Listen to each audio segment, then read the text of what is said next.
We hugged and she poured me a glass of wine. I wanted her to drink too, but she said she would after I finished mine.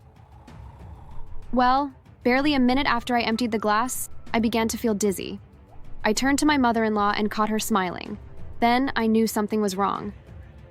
I watched her stand up and go lock the door. Quickly, I turned on the location of my phone and pushed the phone into my bra. Afterward, I passed out.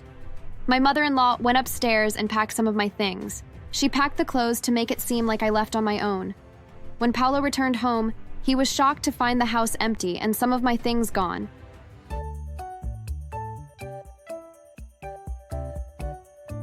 I met Paulo when I was in my lowest state. It was the time when I'd just lost my dad and younger brother in a plane crash. Hello, my name is Charlotte. My mom died immediately after my birth, so I didn't know her. My dad and brothers have taken care of me ever since. I had 2 older brothers who were 5 and 3 years older than me, while my younger brother was 5 years younger than me. He was the son of the woman my dad remarried, Marie. Marie didn't let me miss the warmth of a mother for too long. Once she came into our lives, it was like she was our biological mother. She showered love on us and cared for us so much, so we loved her son like he was fully our brother.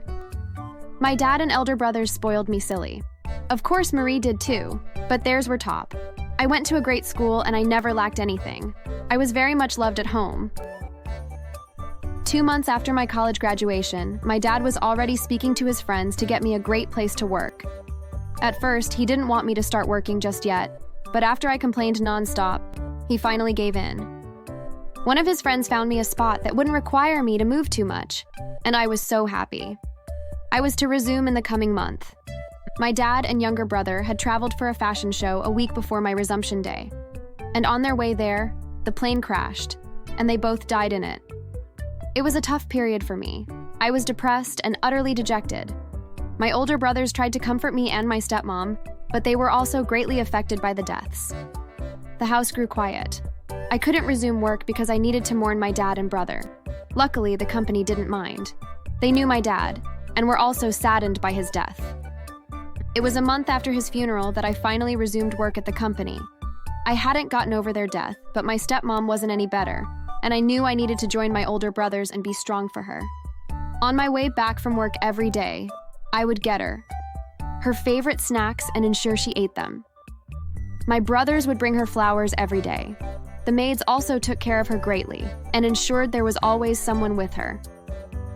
One day, while at work, I suddenly came across a picture of my brother on my phone, and I broke into tears. I quickly rushed out of my office and went to the restroom to cry. I didn't check which restroom I entered. It turned out that I'd gone into the male restroom. While I was crying, someone suddenly offered me a handkerchief and patted my back gently while I kept crying, until I couldn't cry any longer. He asked what the issue was, and I told him. I could see the sadness in his eyes. He hugged me and assured me that I was going to be fine. I couldn't be more grateful to him as we walked out of the restroom. We exchanged contacts and became friends. As time passed, my mom slowly began getting out of her shell. She got a job at the company my dad worked at before.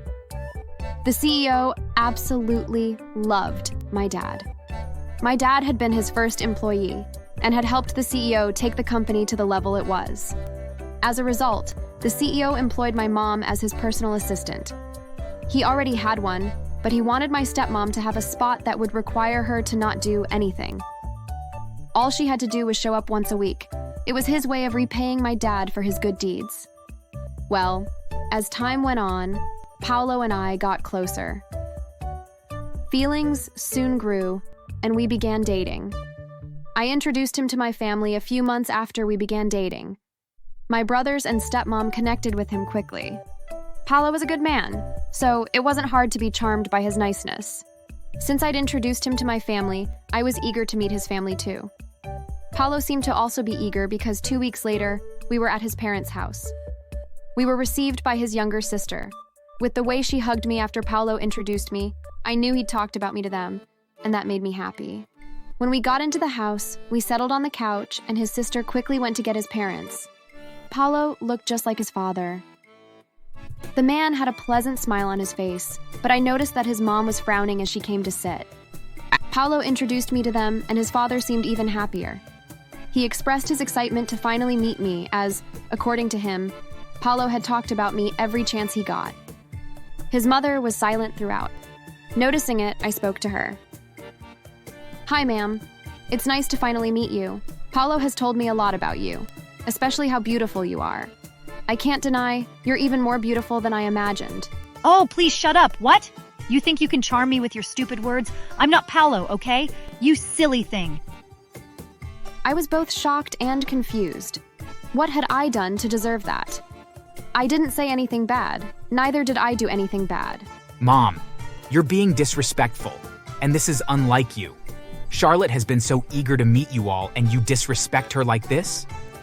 Yes, because it's what she deserves. She's nothing but a pretender and a prostitute. My son can't marry such a girl over my dead body. He's my only son, for God's sake. He deserves someone richer and more beautiful.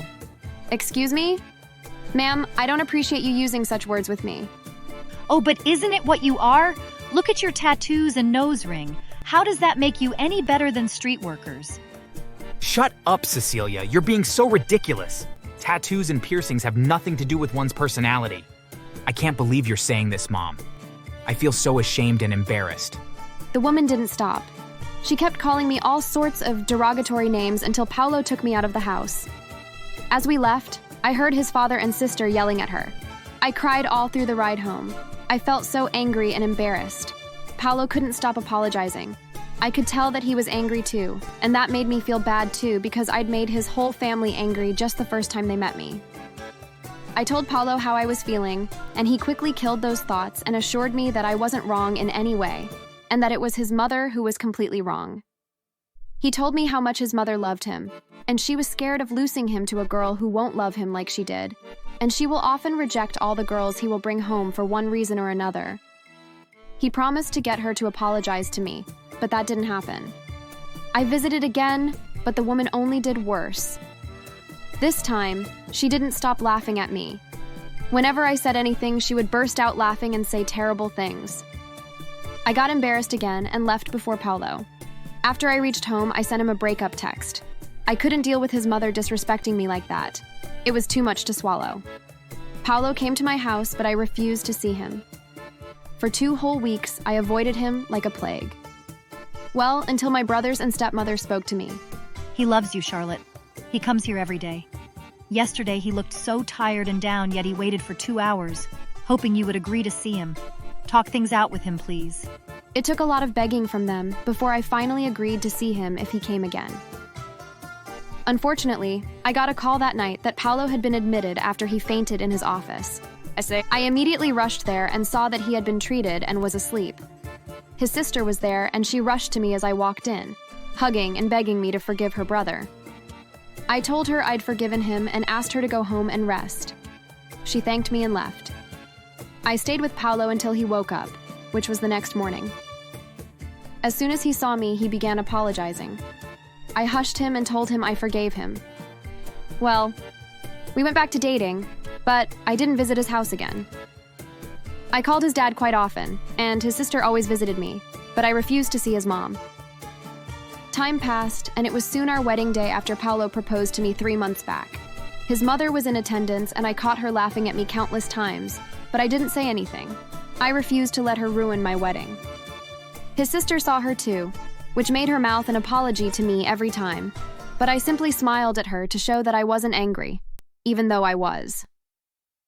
Well, 2 months after Paulo and I got married, she suddenly showed up at my front door. I was surprised to see her. She asked if I wanted to have a drink and a discussion, and even though I felt a bit skeptical about it, I agreed. She came in and pulled out a bottle of wine from her bag. This is a special wine that was given to me by my mother. I was meant to drink it with my daughter-in-law on her engagement night. I feel ashamed to be here now because I've been nothing but bad to you. I was shocked.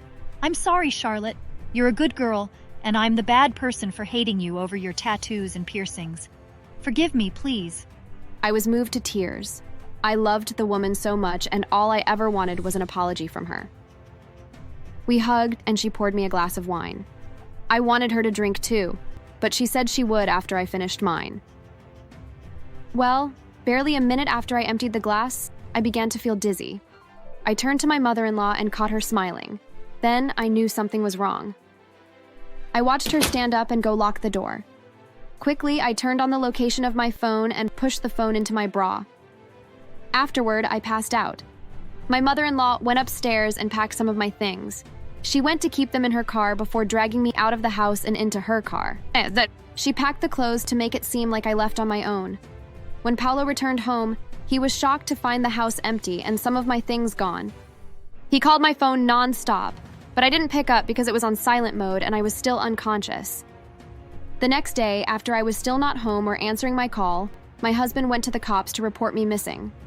Paulo, my stepmother, brother, father-in-law, and sister-in-law were all scared and worried. Luckily, they were able to connect to my location using Paulo's phone, and they found where I was. All this time, my mother-in-law was pretending to be worried too. My mother-in-law found my phone on me, realized the cops would track it and discover my location, and quickly put me in her car and drove off. Luckily, the cops followed her without her knowing.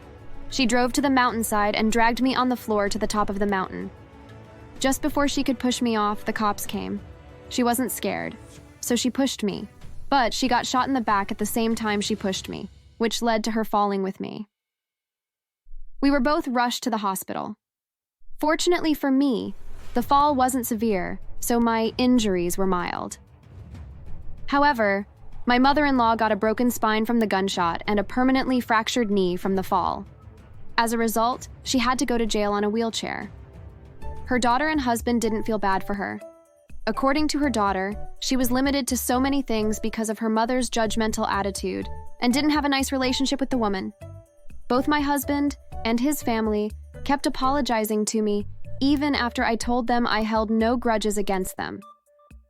As for my mother-in-law, imagine life in a horrible jail while being on a wheelchair. She lived a terrible life there, and she deserved it. Thanks for watching. Make sure to subscribe and leave a comment down below saying I subscribed, and we will try our best to reply to your comment.